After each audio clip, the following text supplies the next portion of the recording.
आज की वीडियो में देखिए अधिकोषण तत्व के अंतर्गत मुद्रा का वर्गीकरण।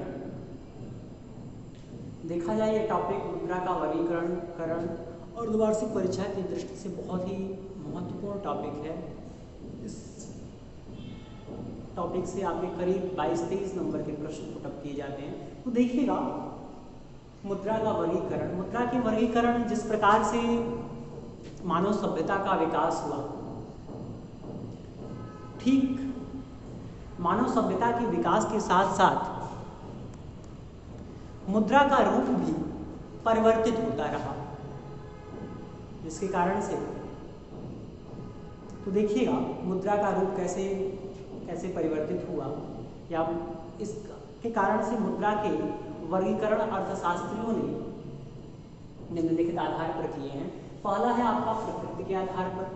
प्रकृति के आधार पर लॉर्ड कीन्स ने, जेएम कीन्स ने दो प्रकार का वर्गीकरण किया है। एक तो उसको वास्तविक मुद्रा में बांटा है और दूसरा प्रकार है आपका हिसाब की मुद्रा। वास्तविक मुद्रा, जो मुद्रा चलन में रहती है देश में, किसी देश में जो मुद्रा चलन में रहती है उसे हम वास्तविक मुद्रा कहते हैं। वास्तविक मुद्रा में ही ऋणों के भुगतान किए जाते हैं या जो भी लेन देन है उसका भुगतान किया जाता है। वास्तविक मुद्रा ही आपका विनिमय का माध्यम है, इसमें ही मूल्य संचय किया जाता है, ठीक है। और वास्तविक मुद्रा मूल्य मापक का कार्य करता है, ठीक है। जैसे भारत में आपका रुपया है, अमेरिका में डॉलर है, इंग्लैंड में पाउंड है, इटली में लीरा है, ठीक है। तो ये वास्तविक मुद्रा है। वास्तविक मुद्रा जो मुद्रा देश में चलन में रहती है उसको हम वास्तविक मुद्रा कहते हैं, ठीक है। इस मुद्रा में ही ऋणों के भुगतान किए जाते हैं या इस मुद्रा को विनिमय के माध्यम के रूप में, मूल्य के मापक के रूप में, मूल्य के संचय के रूप में प्रयोग किया जाता है या जाना जाता है, ठीक है। वास्तविक मुद्रा को बेनहम चलन की इकाई कहते हैं या बेनहम ने वास्तविक मुद्रा के लिए चलन की इकाई शब्द का प्रयोग किया है और सेलिगमैन ने वास्तविक मुद्रा को यथार्थ मुद्रा कहा है। तो कभी कभी यथार्थ मुद्रा या चलन की इकाई कहकर भी परीक्षा में प्रश्न पुटअप किए जाते हैं, तो इसको आप ध्यान रखेंगे। दूसरा है हिसाब की मुद्रा। हिसाब की मुद्रा जिस मुद्रा में देश के हिसाब किताब या जिस मुद्रा में हिसाब किताब रखे जाते हैं, ठीक है, इसको हम लेखे की इकाई भी कहते हैं। सेलिगमैन इसे आदर्श मुद्रा कहते हैं, ठीक है।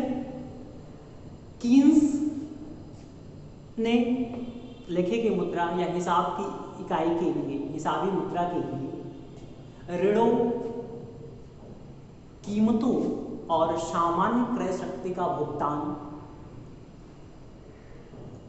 सामान्य ऋणों के भुगतान के लिए, कीमत स्तर के लिए और सामान्य क्रय शक्ति के रूप में हिसाबी मुद्रा का प्रयोग किया है। के संदर्भ में उन्होंने हिसाबी मुद्रा का प्रयोग किया है, ठीक है।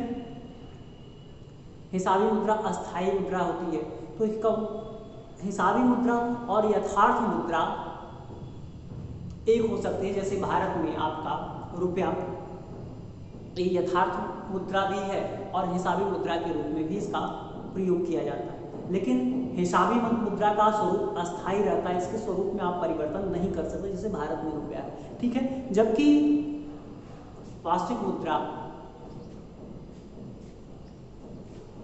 के स्वरूप में परिवर्तन होता रहता है, इसके रूप में, भार में, ठीक है, आकार में समय समय पर परिवर्तन होता रहा। अगला देखिएगा वैधानिकता के आधार पर वर्गीकरण। वैधानिकता के आधार पर मुद्रा को मुख्य रूप से दो वर्गों में बांटा गया। एक तो विधिग्राह्य मुद्रा और दूसरा ऐच्छिक मुद्रा। विधिग्राह्य मुद्रा ऐसी मुद्रा जिसको कानून द्वारा स्वीकृति प्रदान है, ठीक है, न्यायालय द्वारा मान्यता प्रदान है कि आप इसे लेने से मना नहीं कर सकते। अगर आप इसे लेने से मना करते हैं तो आपके ऊपर वैधानिक कार्यवाही की जा सकती है, ठीक है। विधिग्राह्य मुद्रा जिस मुद्रा को विधान ने मान्यता प्रदान की है, ठीक है, विधान ने, कानून ने मान्यता प्रदान की है, उसको हम विधिग्राह्य मुद्रा कहते हैं। विधिग्राह्य मुद्रा को पुनः दो वर्गों में बांटा गया, एक तो आपका सीमित विधिग्राह्य और दूसरा असीमित विधिग्राह्य। सीमित विधिग्राह्य का मतलब कि जिस मुद्रा को भुगतान के रूप में, जिसकी एक सीमा निश्चित कर दी जाती है कि ये जो सीमित विधिग्राह्य मुद्रा की श्रेणी में जो मुद्राएं रखी जाएंगी, उस मुद्रा को एक निश्चित सीमा तक ही भुगतान के लिए स्वीकार किया जा सकता है। ठीक है, उसकी सीमा निर्धारित कर, इससे अधिक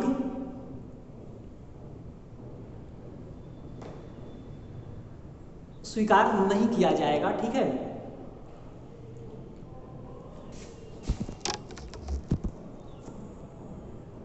असीमित विधिग्राह्य देखिएगा तो थोड़ा सा और यह स्पष्ट होगा। सीमित विधिग्राह्य, असीमित विधिग्राह्य का मतलब है कि भुगतान कितना भी बड़ा क्यों न हो, जिस मुद्रा को सरकार द्वारा असीमित विधिग्राह्य की श्रेणी में रखा गया है, ठीक है,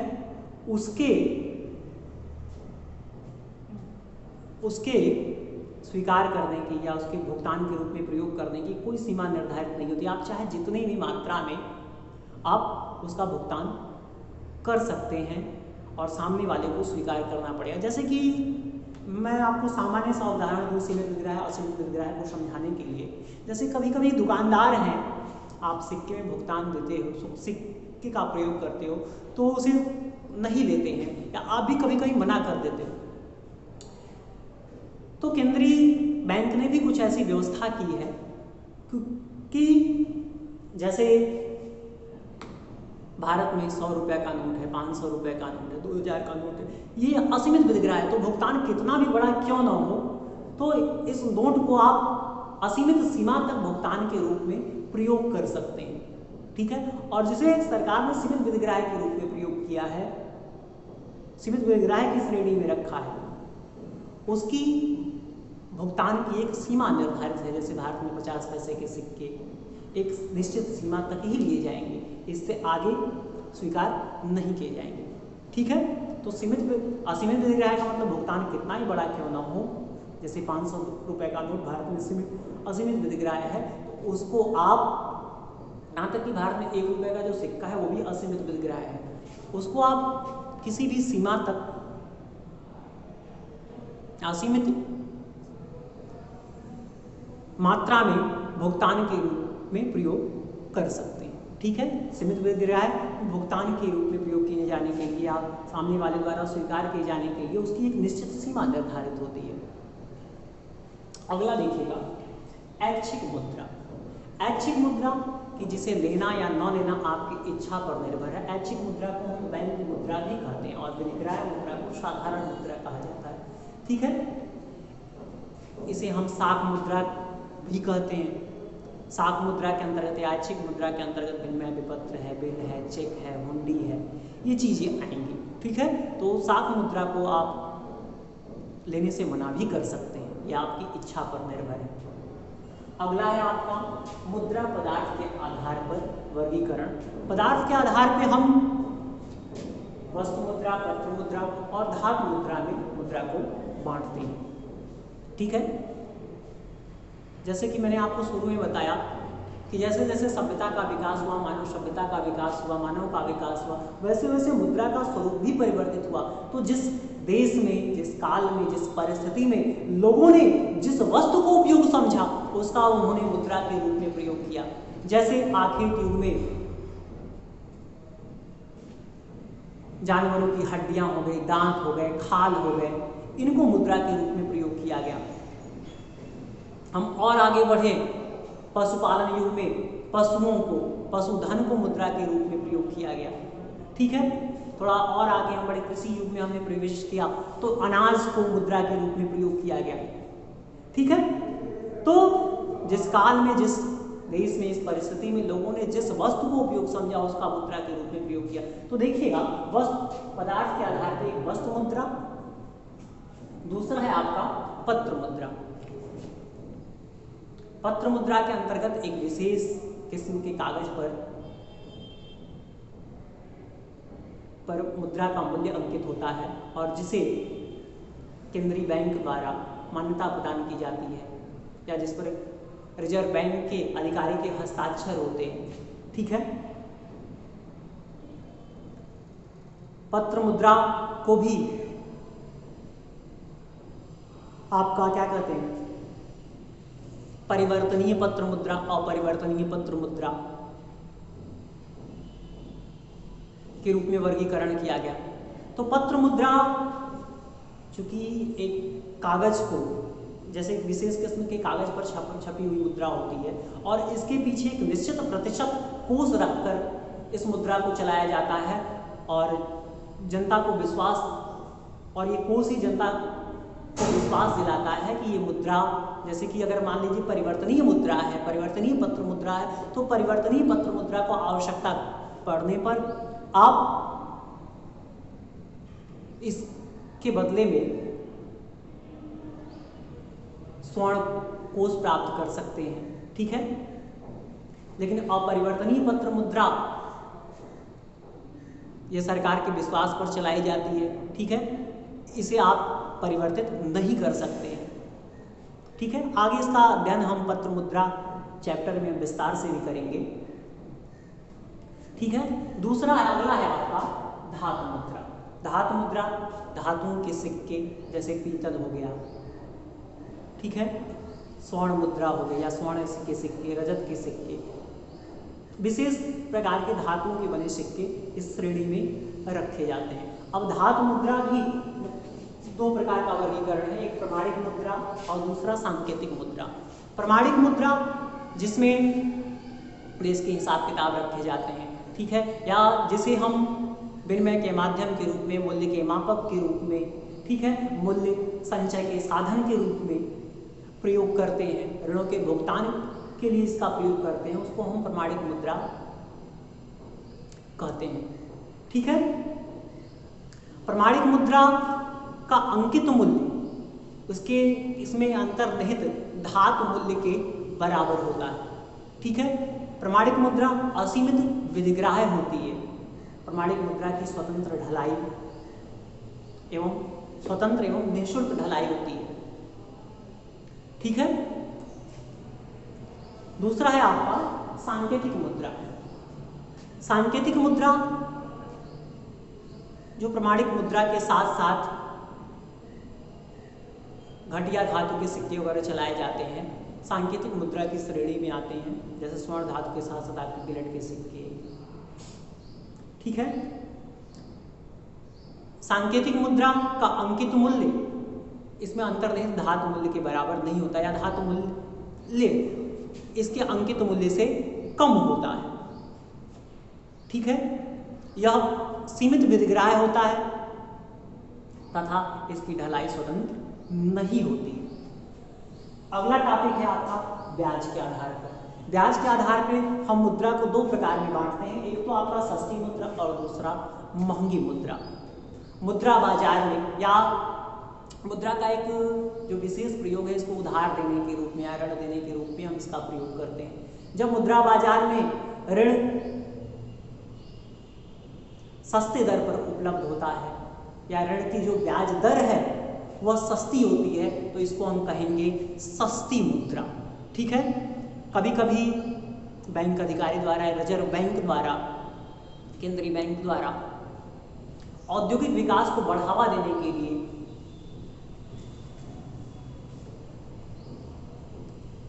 ब्याज दर को कम कर दिया जाता है। जब ब्याज दर आपका कम होगा तो लोग अधिक मात्रा में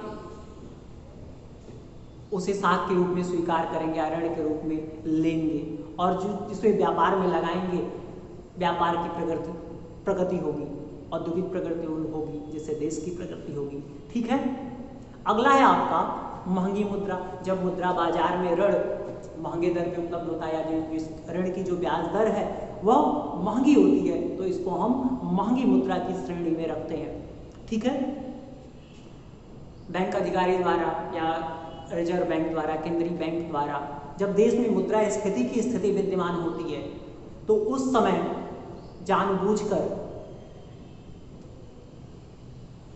जो ब्याज दर है, ब्याज दर को महंगा कर दिया जाता है, जिससे बाजार में साख की पूर्ति कम हो जाती है, ठीक है, और जिससे मुद्रा की पूर्ति अपेक्षाकृत कम हो जाती है। इसे हम मुद्रा प्रसार पर नियंत्रण करने के लिए प्रयोग करते हैं, ठीक है।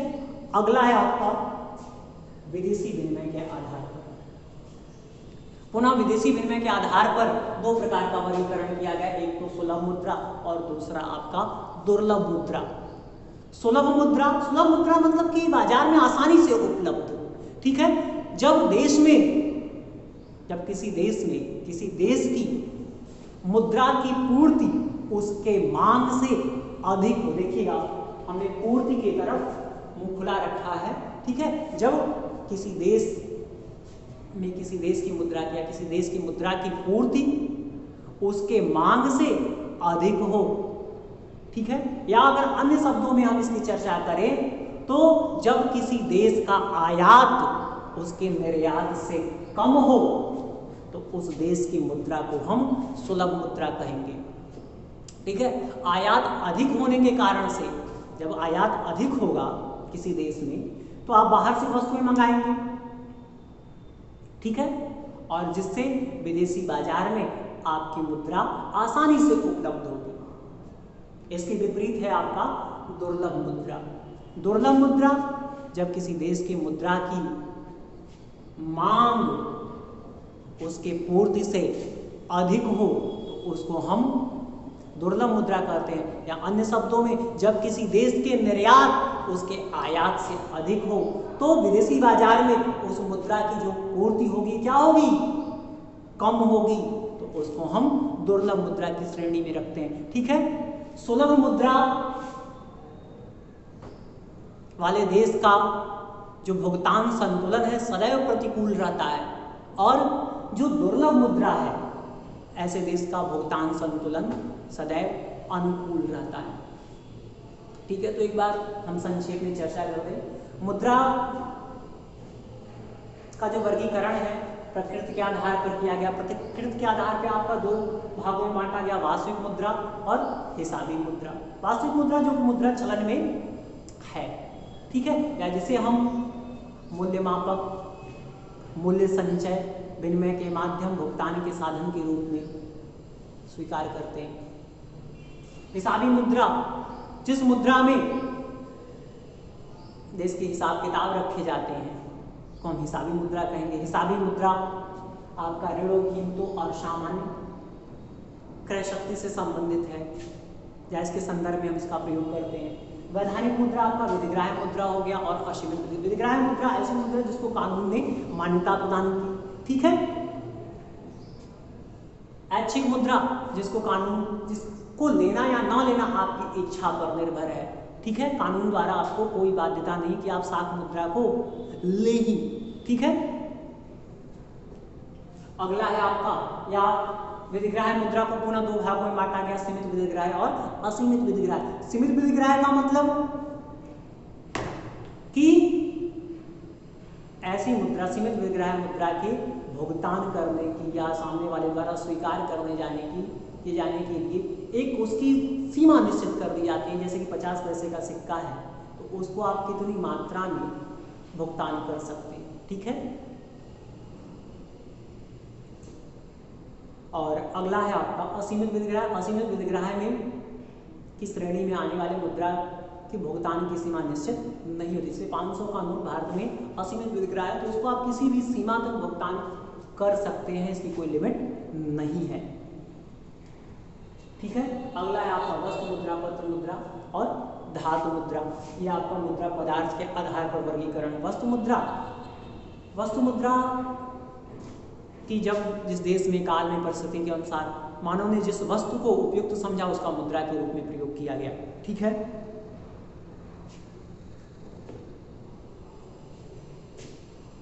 जैसे आपका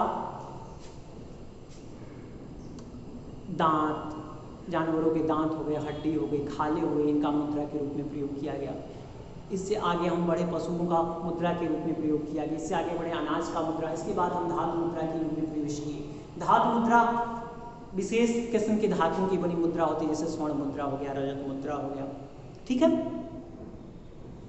या गिलट की मुद्रा हो गई, अगला है आपका पत्र मुद्रा। पत्र मुद्रा एक विशेष किस्म के कागज पर छपा हुआ एक आज्ञा पत्र होता है, जिसमें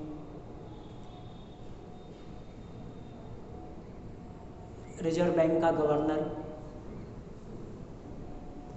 के हस्ताक्षर होते हैं, जिसके द्वारा एक प्रतिज्ञा की होती है कि मैं धारक को इतना रुपया अदा करने का वचन देता हूँ। या पत्र मुद्रा के पीछे एक निश्चित प्रतिशत या 100% स्वर्ण कोष या रजत कोष रखकर चलाया जाता है। ठीक है, पत्र मुद्रा पुनः वर्गीकरण हमने किया परिवर्तनीय पत्र मुद्रा, अपरिवर्तनीय पत्र मुद्रा। पर परिवर्तनीय पत्र मुद्रा के बदले को आप परिवर्तित करके बदले में स्वर्ण या रजत प्राप्त कर सकते हैं। अपरिवर्तनीय पत्र मुद्रा को परिवर्तित नहीं किया जा सकता है। ठीक है, धातु मुद्रा में आपका वर्गीकरण है प्रमाणिक मुद्रा, सांकेतिक मुद्रा। प्रमाणिक मुद्रा का अंकित मूल्य इसके बाह्य मूल्य या धातु मूल्य के बराबर होता है। सांकेतिक मुद्रा का अंकित मूल्य इसके बाह्य मूल्य से कम होता है, इसके निहित धातु मूल्य से कम होता है।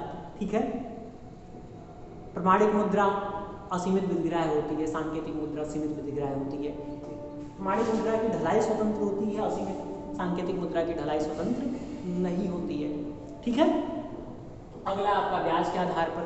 जब ऋण सस्ती दर पर मिले, सस्ती ब्याज दर पे मिले तो सस्ती मुद्रा, और जब ऋण महंगे ब्याज दर पर मिले तो महंगी मुद्रा। ठीक है, अगला है आपका विदेशी विनिमय के आधार पर। जब किसी देश की मुद्रा की पूर्ति उसके मांग से अधिक हो या उस देश के आयात उसके निर्यात से अधिक हो, ठीक है, तो ऐसे देश का जो भुगतान संतुलन होता है प्रतिकूल होता है। ठीक है, तो ऐसे देश की मुद्रा आपकी सुलभ मुद्रा। इसके विपरीत जिस देश की मुद्रा की मांग उसकी पूर्ति से अधिक हो उसको हम कहते हैं दुर्लभ मुद्रा, या उस देश के निर्यात आयात से अधिक हो। ठीक है, तो जिस देश के निर्यात अधिक होंगे तो उस देश की मुद्रा विदेशी बाजार में दुर्लभता से उपलब्ध होगी या कम उपलब्ध होगी। ठीक है, तो ऐसे देश का भुगतान संतुलन सदैव अनुकूल होता है दुर्लभ मुद्रा वाले देशों का। ठीक है, तो आज के लिए बस इतना।